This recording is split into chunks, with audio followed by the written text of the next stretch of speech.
theorem, important theorem.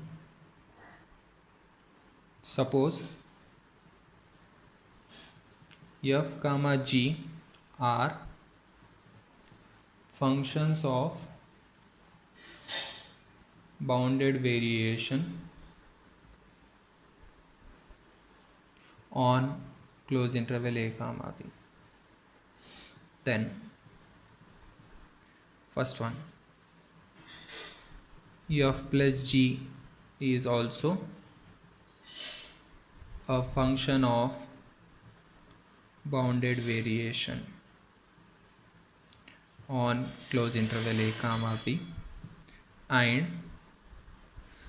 capital T a to b of f plus g can be written as less than or equal to capital T a to b of f plus capital T a to b of g. A to b of g. Second one, any constant lambda f is also a function of bounded variation on closed interval a comma b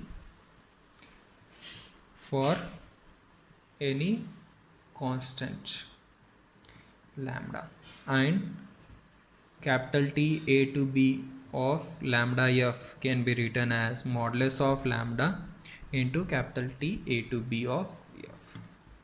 A to b of f. Let us prove this one. What is the theorem statement says? If f and g are function of bounded variation on closed interval a comma b, then f plus g is also a function of bounded variation, and constant multiple with a function is also a function of bounded variation. And this one can be written as less than or equal to this one, and this one can be written as modulus of lambda into this one. Now let us prove this one.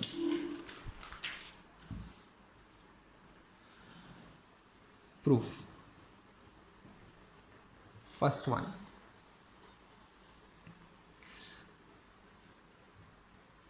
given that f comma g are functions of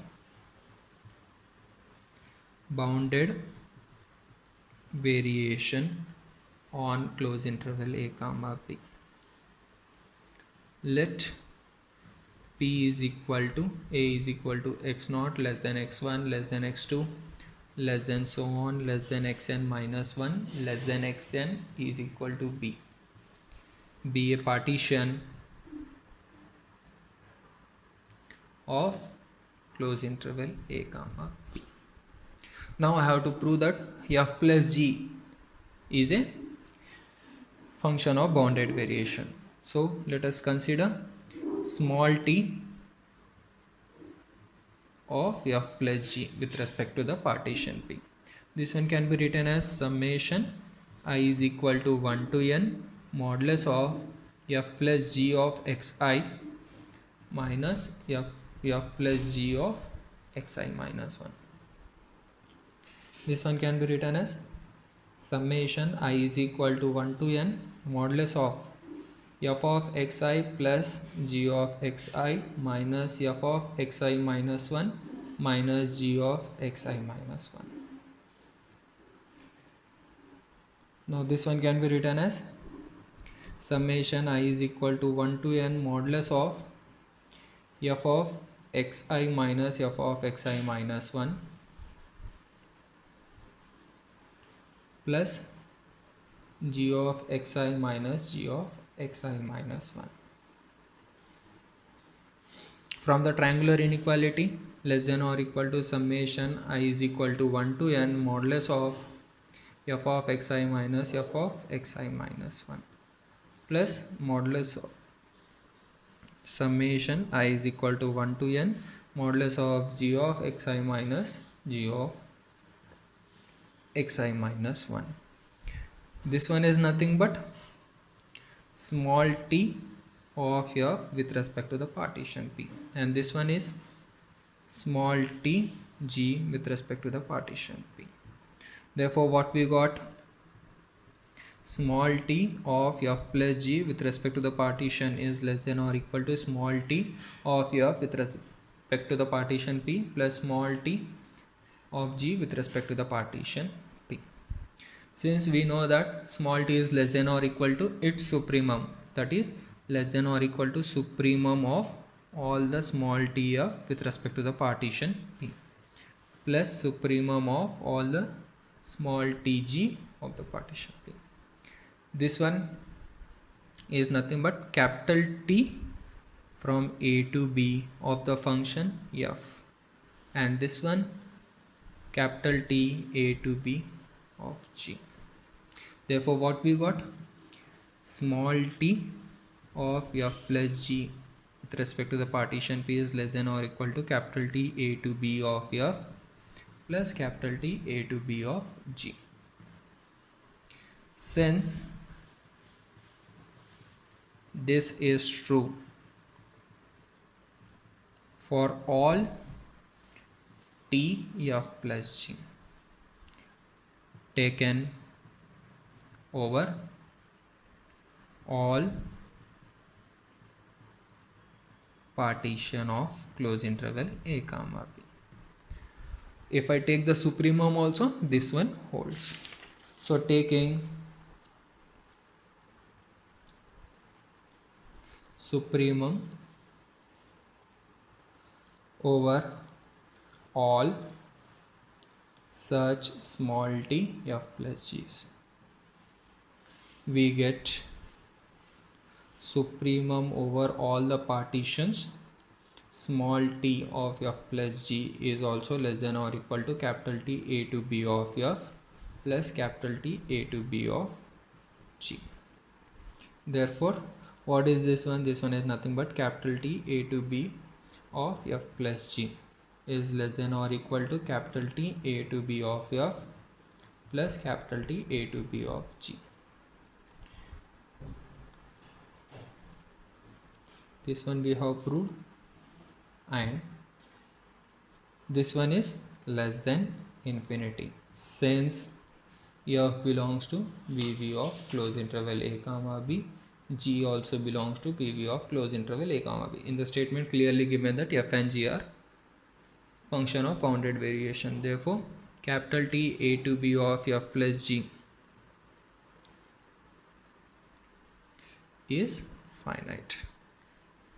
Therefore f plus g belongs to Vv of close interval a comma b, and capital T a to b of f plus g is less than or equal to capital T a to b of f plus capital T a to b of g. Now second one, consider small t lambda f with respect to the partition P is nothing but summation I is equal to 1 to n modulus of lambda f of xi minus lambda f of xi minus 1, which is equal to summation I is equal to 1 to n modulus of lambda into f of xi minus f of xi minus 1. Now this one can be written as, if I take, since lambda is constant, I am going to take outside.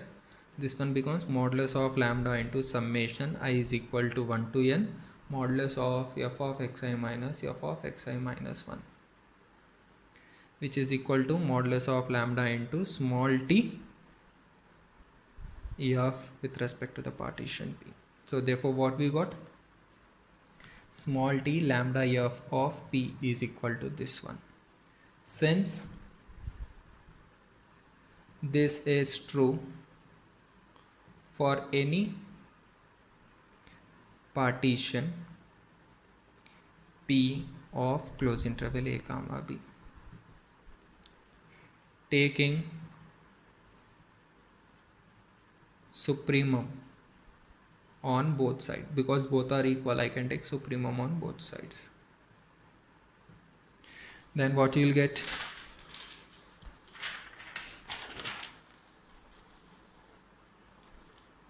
we get supremum over all the partitions small t lambda f is equal to modulus of lambda into supremum over small p df. Since modulus of lambda is positive, supremum remains supremum. This one is nothing but capital T a to b of lambda f. This one is nothing but modulus of lambda into capital T a to b of f. This one is finite. Why? Since f belongs to bv of closed interval a comma b. Therefore, capital T a to b of lambda f is finite. Therefore, lambda f belongs to bv of closed interval a comma b, and capital T a to b of lambda f is equal to modulus of lambda into capital B a to b of f.